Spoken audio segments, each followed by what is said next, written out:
दिल्ली में नए संसद भवन को लेकर जिस तरह से तैयारियां चल रही थी, उस बीच में अशोक स्तंभ अब वहां पर उसका अनावरण हो चुका है। प्रधानमंत्री नरेंद्र मोदी, लोकसभा अध्यक्ष ओम बिरला वहां पर मौजूद रहे।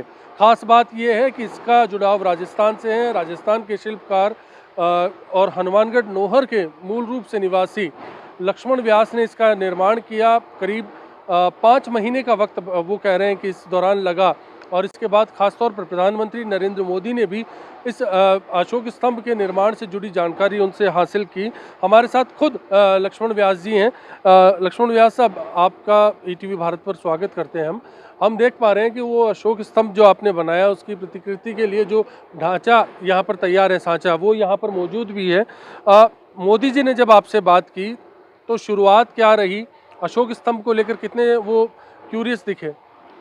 जी कल जो हमारी मुलाकात हुई वहाँ पे, तो उन्होंने मेरे को ये पूछा कि आप कहाँ से हैं? मैंने बोला मैं राजस्थान जयपुर से। तो उन्होंने मुझे बोला आपने बहुत अच्छा बनाया है और आपको बहुत-बहुत बधाई। वो इतना ज़्यादा जब उनके आपने भी देखा होगा, पूरे भारत ने भी देखा है, जब उन्होंने अनावरण किया तो वो खुद भी बहुत उनका जो उनकी ये अपनी बॉडी लैंग्वेज थी, वो बहुत ही अच्छी थी। उत्साहित नज़र आ रहे थे वो। जी।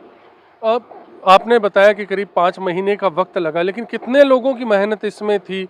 किस तरह का आकार प्रकार इस पर दिया गया? जो डिज़ाइन है वो कहाँ से लिया गया? क्या उसके पीछे सोच रखी गई? ये मूलतः सारनाथ से डिज़ाइन लिया गया है और टाटा प्रोजेक्ट जो कंपनी है, उनका ये डिज़ाइन है। ये जो डिज़ाइन मुझे मॉडल दिया गया, ये टाटा कंपनी द्वारा दिया गया था। मेरे यहाँ पे इटालियन लोस्ट वैक्स प्रोसेस से कास्टिंग की गई कांस्य प्रतिमाएँ, और इसकी जो मूलतः इसकी जो खासियत है वो ये है कि ये 90% कॉपर और 10% अपने टिन से बना हुआ है।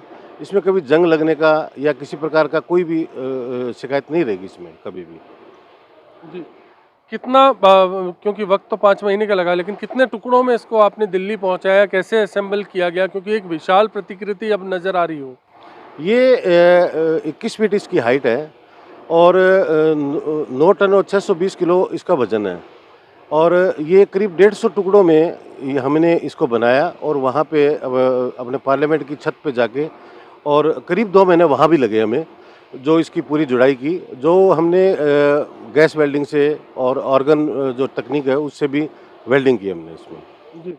एक चैलेंज जब काम टाटा कंपनी ने आपको सौंपा तो आपको लगा कि चुनौती है, पूरा देश आपका काम इस बार देखने वाला है, वो चुनौती रही तो क्या उसको लेकर कुछ परेशानियां रही? और जब ये वक्त था, इसमें कितने साथी आपके साथ जुटे, वो भी जानना चाहेंगे। जी, एक चैलेंज तो था ही, क्योंकि भारत की संसद पे ये जो प्रतिमा लगनी थी, तो अपने आप के अंदर अशोक चिन्ह तो राष्ट्रीय चिन्ह है, तो ये अपने आप के अंदर एक जिम्मेदारी ज़्यादा बढ़ जाती है। और हमारा जो टीम है पूरी, करीब अपने 40 लोगों की टीम है। उसके बाद में दिल्ली से भी जो मौसमा रज़वी जी हैं, वो हमारे पूरा उनका साथ रहा, है ना? और जो टाटा के कंपनी के जो भी लोग थे, वो थे साथ में। तो पूरा सब लोगों की एक टीम थी, पूरा वर्क था। तो सबने समय-समय पे सबने आके, और टाटा के और सीपीडब्ल्यूडी सब लोगों ने उसका योगदान रहा सबका। और वहाँ पे यहाँ पे स्टूडियो पे भी आते थे, यहाँ पे मेरे जयपुर में भी, और वहाँ पे भी पूरा उनका योगदान रहा। जी।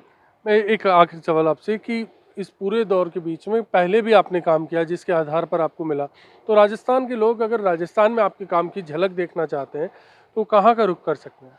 जी, राजस्थान में तो उदयपुर में जो महाराणा प्रताप की विश्व की सबसे बड़ी प्रतिमा है, वो मैंने ही बनाई है, जो अपने टाइगर हिल पे लगी है।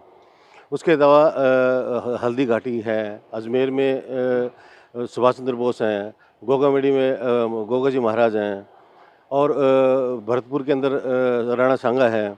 तो पूरे देश के अंदर करीब मैं 300 प्रतिमाएँ अभी तक लगा चुका हूँ, और दिल्ली एयरपोर्ट जो T3 है, उसपे जो हाथी लगे हैं, वो मेरे द्वारा ही बनाए गए हैं। तो निश्चित तौर पर आप समझ सकते हैं कि देश में या राजस्थान में कहीं घूमने जाएंगे तो आपको जो लक्ष्मण जी हैं, इनकी कला के अक्स देखने को मिल जाएंगे। इस पूरे काम में लक्ष्मण जी के पुत्र हैं, उन्होंने बराबर का सहयोग दिया। पूरी 40 लोगों की टीम में वो भी शामिल थे, और फिलहाल वे भी अपने पिता की तर्ज पर मूर्ति कला का कोर्स कर रहे हैं। क्या नाम है सर आपका, और किस तरह से गौतम व्यास जी आपने इस पूरा जो काम रहा, इसमें पिता का साथ दिया? पिताजी के लिए क्या चुनौतियां थी? देर से आना, जल्दी घर से निकल जाना, क्या शेड्यूल रहा उन 5 महीनों का जब वो टास्क इनके पास था? जी ये समय हमारे लिए बहुत ये महत्वपूर्ण रहा। हमने दिन रात मतलब एक करके इस काम को कंप्लीट किया और जैसा आपने कहा कि लेट वगैरह तो भी हुए, बट काम सबसे पहले है। तो इसी कारण हमने इसको कंप्लीट किया। कुछ ऐसा रहा कि जो इस दौरान मिस करना पड़ा, इस मूर्ति को वक्त पर तैयार किया जाए या तय मियाद से पहले तैयार किया जाए? मिस तो नहीं हुआ, वैसे मतलब लगभग कंप्लीट हुआ और हमने इसको कंप्लीट किया। पर्सनल कोई इवेंट ऐसा आपका जो? जी पर्सनल तो पढ़ाई थोड़ी मिस हुई और घर में मतलब फंक्शन वगैरह मिस हुए। जी। तो आप देख सकते हैं कि जो तस्वीर है वो फिलहाल जो कलाकृति है वो नए संसद भवन पर आपको देखने को मिलेगी, लेकिन उसके कारीगर जयपुर में मौजूद हैं जिनसे हमने बात की और किस तरह से उनका काम रहा, किस तरह से उनके लिए चुनौतियां रही, ये सारी बातें यहाँ पर साफ तौर पर आपके साथ साझा की। सहयोगी शिवराज के साथ जयपुर से अश्विनी, विजय प्रकाश पारिक, ईटीवी भारत।